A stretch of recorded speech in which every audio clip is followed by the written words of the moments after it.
Ikaze mu gice cya kabiri rero cy'indwara y'umuvuduko w'amaraso. Muri gice cya kabiri turarebera hamwe ukuntu twakwirinda indwara y'umuvuduko w'amaraso. Mu bintu bya mbere rero ukwiriye gukora ushaka kwirinda ndetse univura indwara y'umuvuduko w'amaraso nuko hari ibintu ukwiriye kuvaho cyangwa se kureka. Mu bintu bya mbere rero ugomba gukora nuko ugomba kureka inyama, ubwoko bwose bw'inyama, ndetse ukareka amavuta. Ariko biramutse bitagukundiye ko ugabanya cyangwa se ureka amavuta, ushobora kuyagabanya ariko ugafata ubwoko bw'amavuta uzajya ukoresha. Ushaka kujya ukoresha amavuta ava kuri erayoni cyangwa se olive oil, ariko nayo ukayakoresha mu rugero ruri hasi. Ikindi ni ukureka ibiryo byose bitetse mu buryo bw'ifiriti, kandi nanone ukareka ibintu byose biryohereye ndetse ari ibiryo ndetse n'ibintu binywebwa. Ikindi ni uguhagarika inzoga ndetse ugahagarika n'ama energy drinks, kandi nanone ukagabanya cyangwa se ugahagarika kunywa amata n'ibintu bikozwe mu mata n'ibikomoka mu mata. Kugabanya umunyu, cyane cyane umunyu w'umweru, bishobotse ukawusimbuza na Himalayan. Iyi Himalayan ni umunyu ujya gusa n'umutuku, ariko nawe ukawukoresha mu rugero rukwiriye, cyane cyane ruri hasi. Ikindi rero ugomba kwirinda ni ukwirinda stress. Ibintu byose bigutera guhangayika ukabigabanya, kandi nanone ukigabanya ahantu haba hari urusaku, ukagabanya kuhajya ndetse ukirinda urusaku mu buryo bwose bushoboka. Kandi ukongeraho kureka kunywa itabi, imbanywaga itabi, nanone ukareka kurya ku masaha yarenze, cyane cyane abantu bakunda kurya nijoro, ntabwo ari byiza. Ndetse kurya hagati mu masaha. Kurya hagati mu masaha rero ni ukuvuga ngo imba wariye mu gatondo, ukaba wafashe ifunguro rya mu gatondo, ndetse ukaba utegereje gufata ifunguro rya saa sita.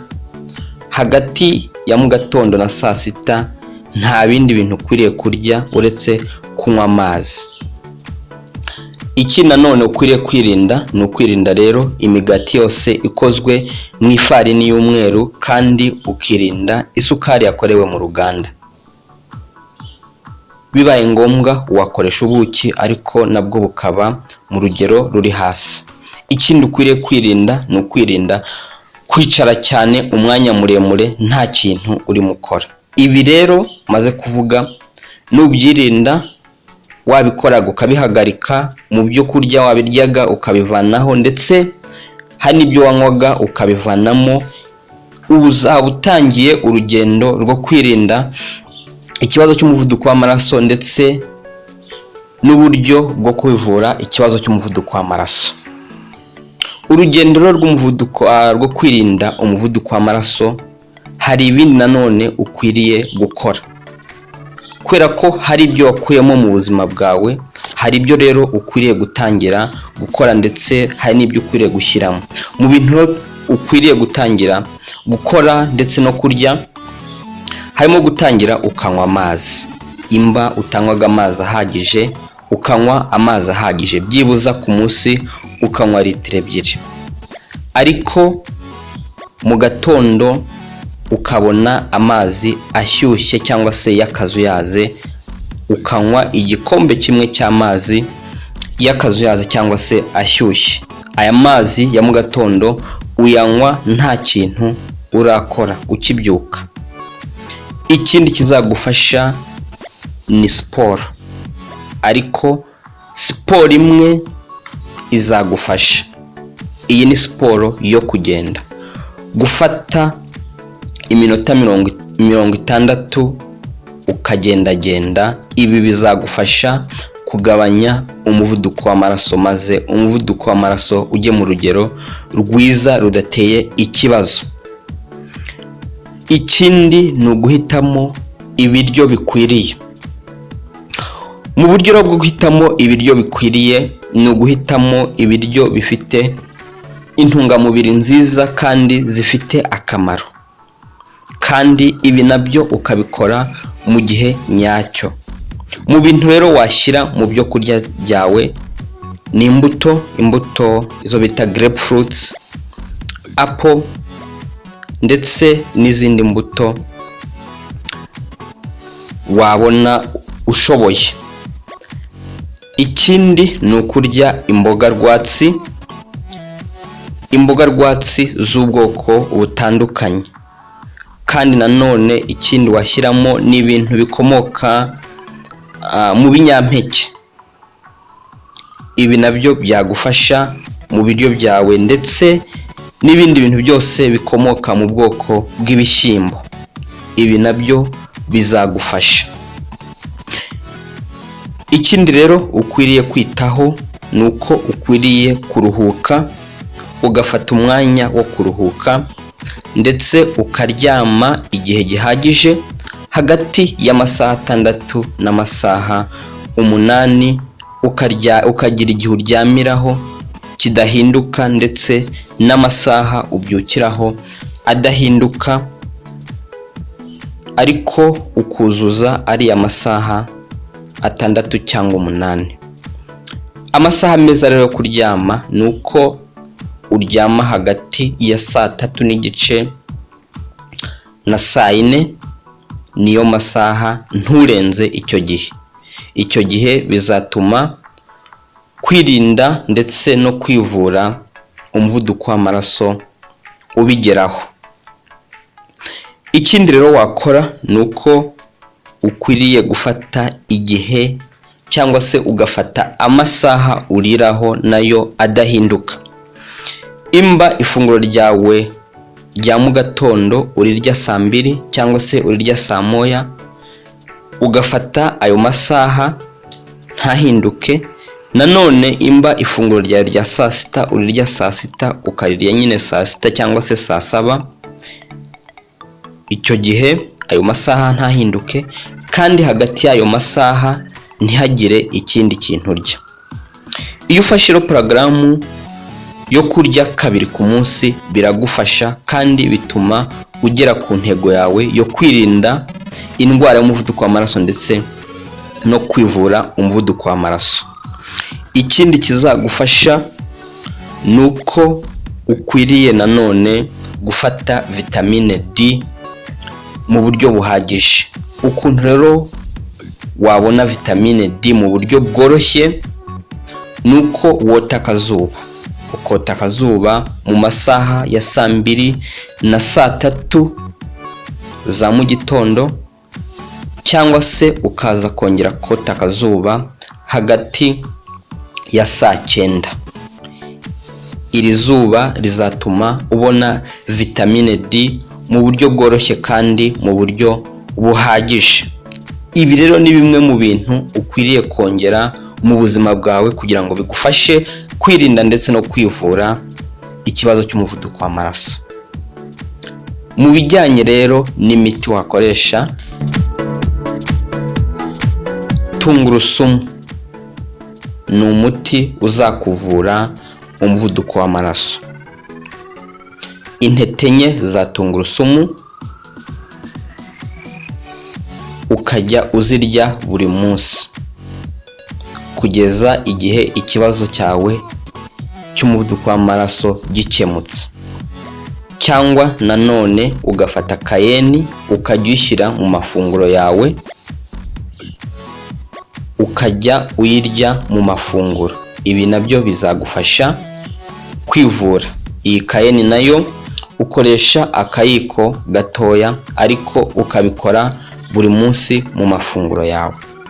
Nanone ushobora gukora icyayi cya rosemary cyangwa thyme, nabyo ibi bizagufasha.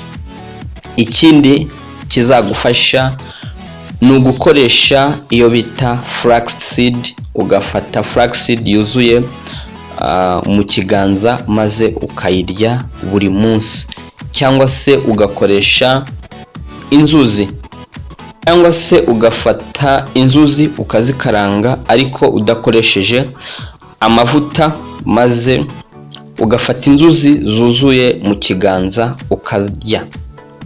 Ibi nabyo ubikora buri munsi, nabyo biragufasha. Abantu rero baturiye cyangwa se uza ahantu bagurisha imiti, iyo nakwita imiti ya kinyarwanda cyangwa se natural cyangwa se herbal medicine, mushobora kubaza umuti bita oregano cyangwa se kohash cyangwa kohosh bitewe n'aho uri. Ibi nabyo bizagufasha. Ubundi buryo ni ugukoresha iyo bita hydrotherapy. Iyi hydrotherapy ni uburyo ushobora kwivura ukoresheje amazi.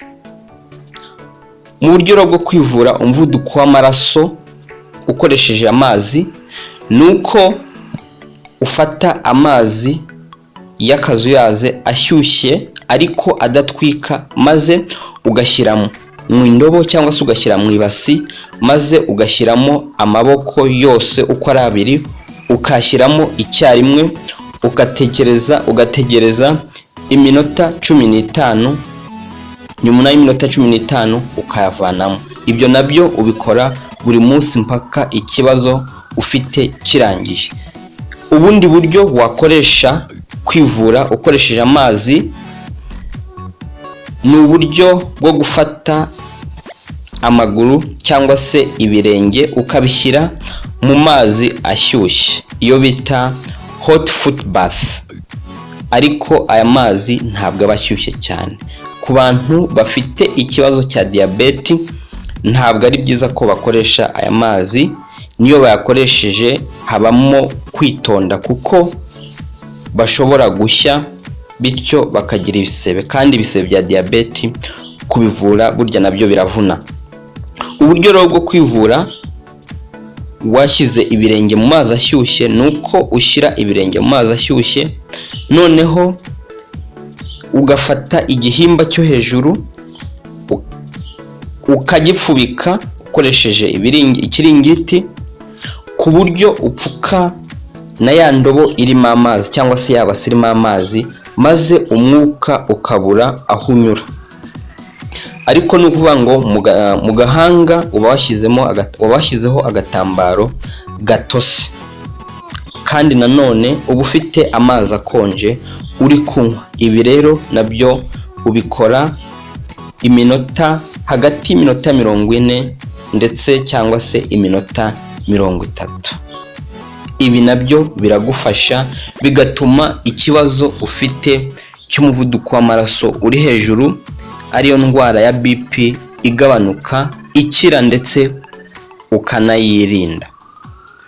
Ibi rero nibwo buryo wakoresha kwirinda ndetse no kwivura umuvuduko w'amaraso.